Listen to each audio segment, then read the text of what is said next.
Hi hello welcome back to my channel. ఈరోజు నేను టమాటా పప్పు చేసుకుంటున్నానండి. అంటే పప్పు అనేది అందరికీ వచ్చు, మళ్ళీ టమాటో పప్పు అని చూపిస్తున్నారు ఏందంటున్నారా? ఇది నేను చేసుకునే విధానం అనమాట. కందిపప్పు, టమాటో, ఒక 5 టమాటోలు తీసుకున్నా. టమాటో పప్పు కదా, అందుకని మెయిన్ టమాటోలు ఉండాలి కాబట్టి 5 టమాటోలు, ఒక 2 పెద్దలపాయలు, పచ్చిమిర్చి, చింతపండు, పసుపు, కారం వేసుకున్న తర్వాత కొంచెం ఆయిల్ పోసుకున్నా. ఇదివరకు వీడియోలోనే చెప్పాను ఆయిల్ ఎందుకు పోసుకుంటాననేది. ఇది నీళ్లు పోసినాక అది పొంగకుండా ఉండాలని చెప్పి విజిల్ వచ్చినప్పుడు ఆయిల్ పోసానండి. ఆ తర్వాత వాటర్ పోసుకున్నాను. ఇప్పుడు కుక్కర్ మూత పెట్టేసి ఒక 4 విజిల్స్ రానిద్దాం, మెత్తగా ఉడికిపోతుంది. పప్పుతో నంచుకుంటానికి చిక్కుడుకాయ ఫ్రై చేయబోతున్నాను. ఫస్ట్ చిక్కుడుకాయ వాటర్ వేసి కళ్ళుప్పు వేసి ఇట్లా బాయిల్ చేసుకుంటున్నాను, కొంచెం పసర వాసర పోయే అంతవరకు. ఇది ఉడికిపోయింది కదండి, తీసేసి ఇట్లా బాండీ పెట్టుకొని ఇదిగోండి తాలింపు గింజలు ఉన్నాయి కదా, దీంట్లో వేసేద్దాం. ఆయిల్ వేగిన తర్వాత ఈ తాలింపు గింజలు వేసిన తర్వాత కొంచెం ఫ్రై చేసుకుందాం. ఈ ఫ్రై చేసుకుందాం. ఈరోజు నేను వంట పెందలాడి చేస్తున్నానండి. మా అబ్బాయి స్కూల్లో రైమ్స్ కాంపిటీషన్ ఉందంట, అందుకని చెప్పి వాటి కోసం నేను ఆర్ట్ అండ్ క్రాఫ్టింగ్ కూడా పేపర్ కటింగ్ చేశాను. వెజిటేబుల్ మీద రైమ్స్ చెప్తున్నాడు, అవి కూడా చూపిస్తాను. ఇది కొంచెం ఫ్రై అయిన తర్వాత నీట్గా ఈరోజు తొందరగానే పని చేసుకొని దీపం పెట్టుకొని గుడికి వెళ్ళి వచ్చి ఇదిగోండి వంట స్టార్ట్ చేసేసాను. స్కూల్కి వెళ్ళాలి కదా, ఇట్లా నీట్గా ఫ్రై చేసుకోవాలి. ఈ ఫ్రై అయిన తర్వాత ఈ పెద్దలు ఫ్రై చేసుకుందాం. ఇది కొంచెం మగ్గిన తర్వాత చిక్కుడుకాయలు వేస్తున్నామండి.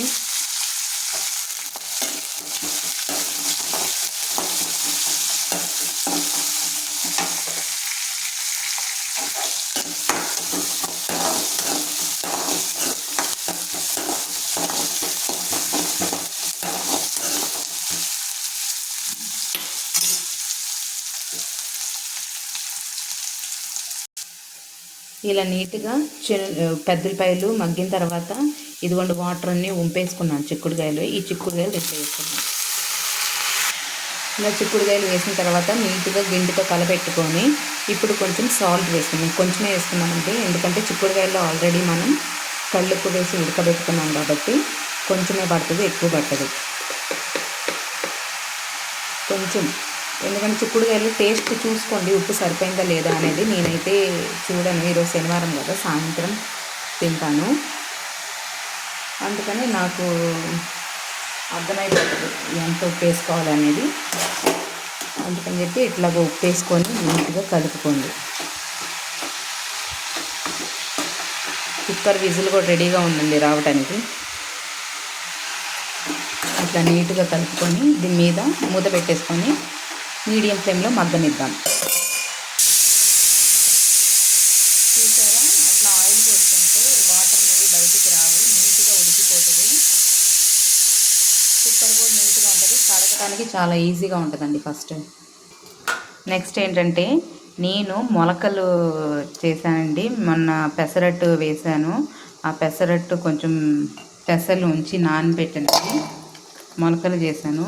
చూడండి ఎంత బాగా వచ్చినాయి అంటే మొలకలు, చూపిస్తా.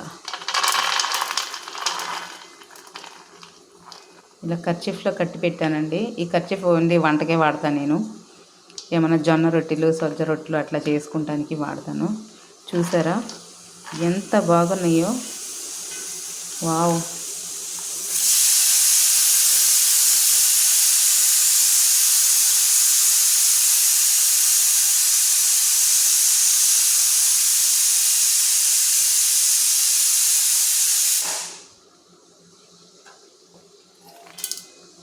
చూసారా మొలకలు ఎంత బాగా వచ్చినాయో. మామూలుగా అయితే ఈరోజు ఈ కర్రీ చేద్దాం అనుకున్నా, కానీ మా పిల్లలు పప్పు అడిగారు, పప్పు చిక్కుడుకాయ ఫ్రై. అందుకనే ఇవి ఈ ఈవినింగ్ వస్తారు కదా, అప్పుడు స్నాక్స్ కింద పెడతానండి. కొంచెం ఉల్లిపాయ, పచ్చిమిర్చి అన్నీ కట్ చేసి ఆ వీడియో కూడా పెడతాను. చూసారా ఎంత బాగా వచ్చినాయో, వావ్. ఇంట్లోనే ప్రిపేర్ చేసుకున్నానండి నేను. ఎట్లాంటి మొలకలు ఇది అంటే సపరేట్గా గిన్నె అనేది ఉంటుంది కదా, అట్లా అట్లా నేను యూజ్ చేసుకోలేదు. జస్ట్ నేను ఈ కర్చీఫ్లో పెట్టానండి. మనం యూజ్ చేసుకునే కర్చీఫ్, ఇది కర్చీఫ్లో పెట్టి నీట్గా ఈ గిన్నెలో మూట కట్టి పెట్టాను. ఎంత బాగా వచ్చినాయో చూడండి.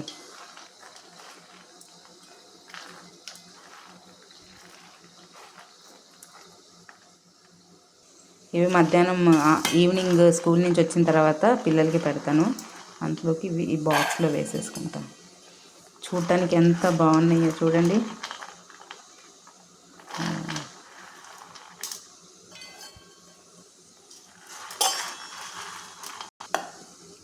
చూసారా? ఇవి మూత పెట్టేసి ఫ్రిడ్జ్లో పెట్టేసుకుంటాను. ఈవినింగ్ పిల్లలకి పెడతాను. ఒకసారి చెక్ చేసుకుందామా చిక్కుడుకాయ ఫ్రై. ఓకే, ఫ్రై అవుతుంది. ఇలాగే మగ్గిపోతుందండి. కొంచెం ఫ్రై అయిన తర్వాత మూత తీసుకొని పెట్టేసుకోవాలి. ఇప్పుడు ఇంకోసారి మూత పెట్టేసి ఒక 5 మినిట్స్ అయినాక మూత తీసేసుకొని పెట్టేసుకుందాం. ఆయిల్ కూడా ఎక్కువ పట్టదు. చూసారా? ఆయిల్ వేసాను కాబట్టి నీళ్ళు అసలు ఎక్కువ పొంగట్లేదు. లేదా కొంచెం నీళ్ళు పోసిన పొంగి మొత్తం స్టవ్ అంతా పాడైపోయి ఆగమాగం అవుతుంది.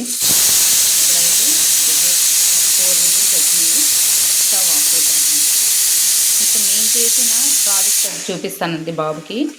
పూజ కూడా చేసేసాను ఈరోజు. ఇదిగోండి, నేను బాబుకి అని చెప్పి ప్రిపేర్ చేశాను. వెజిటేబుల్ మీద రైమ్ చెప్తున్నాడు అనమాట. ఇలాగ క్రాన్ కిరీటం ఇలా చేశాను, వెజిటేబుల్ అని రాసి.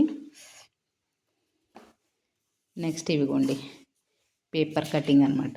ఆ చార్ట్ పేపర్, కలర్ పేపర్స్ ఉంటాయి కదా, ఆనియన్, పొటాటో, బ్రింజాల్, క్యారెట్,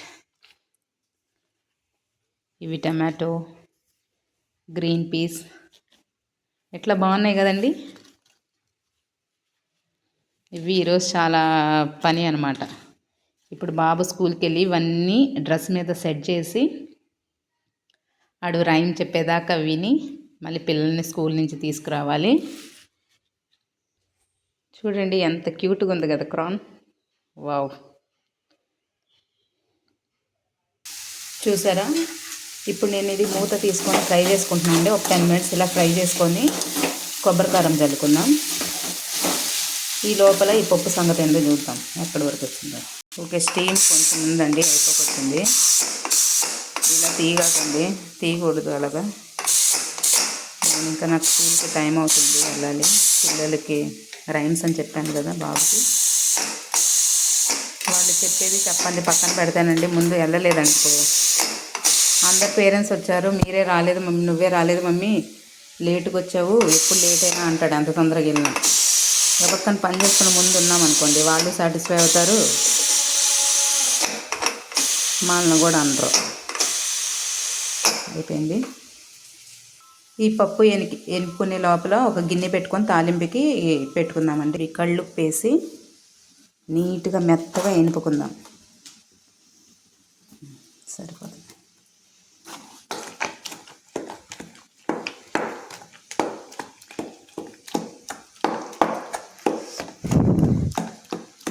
చూసారా ఎంత మెత్తగా మెదిగిపోయిందో. ఇట్లా నీట్గా మెదిపేసుకొని దీంట్లో కొంచెం మెంతి పొడి వేద్దాం.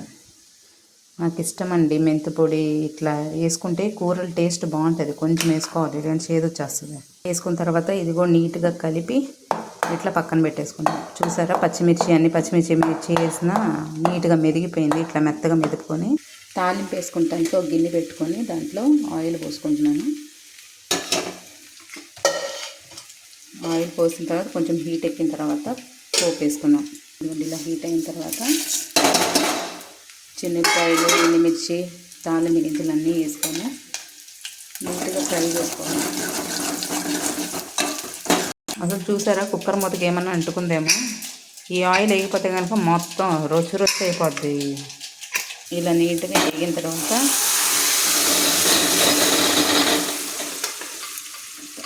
చూసారా? పప్పులో అయితే ఈరోజు నేను 3 ఎండుమిర్చి వేసుకున్నాను. ఆ ఎండుమిరపకాయలు తినేది నేనే. నాకు ఇష్టం పప్పులో ఎండుమిర్చి అంటే. ఆయిల్ దాంట్లోకి వెళ్ళి ఫ్రై చాలా టేస్ట్గా ఉంటుంది. చిక్కుడుకాయ కూర కూడా అయిపోయింది. దీంట్లో కొంచెం కొబ్బరికాయ జల్లుకుందాం. చూసారా? కుక్కర్ని అంత నీట్గా ఇది చేసి తాలింపు వేసాను. కొంచెం నీళ్లు పోసుకొని తొలుపుకొని, ఇవి కూడా ఇంత వేస్ట్ చేయడం, ఇవి కూడా బాగుంటుంది. ఏది వేస్ట్ చేయకూడదండి, ఏది ఊరికి రాదు. ఇట్లా నీట్గా తాలింపేసుకొని ఆఫ్ చేసేసుకుందాం. అయిపోయింది పప్పు. కొబ్బరి కారం వేసుకొని నీట్గా కలిపేసుకుందాం. మళ్ళీ ఈ పప్పుని ఇలా ఊరికనే వదిలేస్తామా, ఇలా ఊరికనే వదిలేయం. ఇదేం చేస్తాం, ఒక గిన్నెలో పెడతాం. ఇలా నీట్గా దీంట్లో పెట్టుకొని మూత పెట్టేద్దాం. కొంచెం చల్లారనిద్దామండి. సరే, ఈ చిక్కుడుకాయ ఫ్రైని కూడా గిన్నెలో తీసుకొని ఒక పక్కన పెట్టేద్దాం. రైస్ కూడా పెట్టేసుకున్నాను అండి. మళ్ళీ వాళ్ళు 10కి స్టార్ట్ అవుతుంది అంటారు, కానీ 10కి స్టార్ట్ అవ్వదు. 12:30 అయితే పిల్లలకి లంచ్ టైం అవుతుంది. అందుకని అన్నం కూడా వండేసుకొని వెళ్తే పిల్లలకి ఫ్రీగా వచ్చుకొని పెట్టి మళ్ళీ లంచ్ టైంలో ఇంటికి పంపచ్చు. నా ఛానల్ సబ్స్క్రైబ్ చేసుకోండి, లైక్ చేయండి, షేర్ చేయండి, ఫాలో అయ్యండి. బాయ్.